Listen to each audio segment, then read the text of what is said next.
Salamat sa mapagpalang pagmamahal. Welcome to our 365 daily devotion. Ako po si Alexander Gomez from Batch 3 at ang topic po na tatalakayin natin ngayon ay community, meaningful moments together. Ngayon po ang ating pag-aaralan ay tungkol sa Psalm chapter 90, verse 10 to 12 at buksan po natin ang ating puso at isip sa magandang salita ng Diyos. Sinasabi sa verse na to, teach us to number our days that we may gain a heart of wisdom.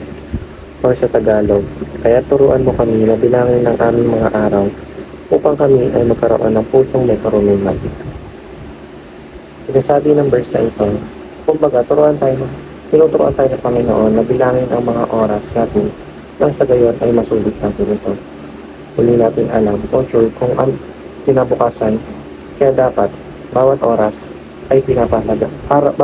Kaya dapat bawat araw o oras ay pinapahalaga natin.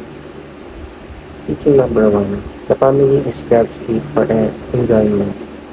Ang pamilya natin ang number 1 source at enjoyment natin. At regalo ito ng Lord para magkaroon tayo ng katuwang sa buhay.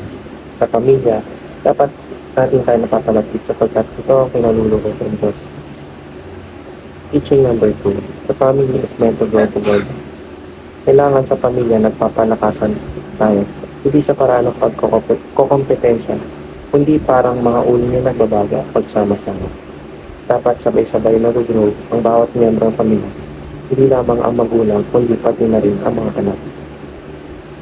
Teaching number 3. The family is a reflection of the Trinity.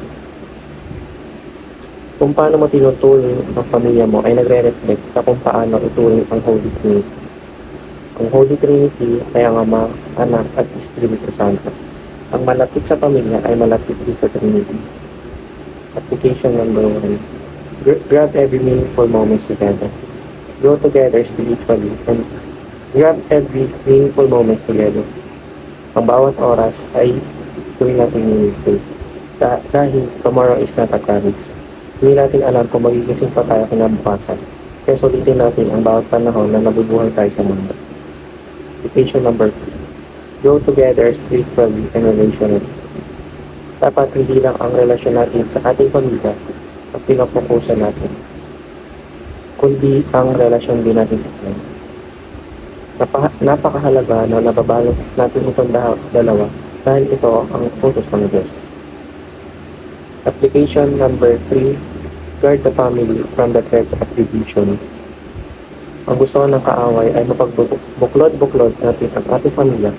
Kaya dapat natin tibayan ang ating loob at magkaisa na kahit anong mangyari ay palagi tayong dapat nandun para sa pamilya natin.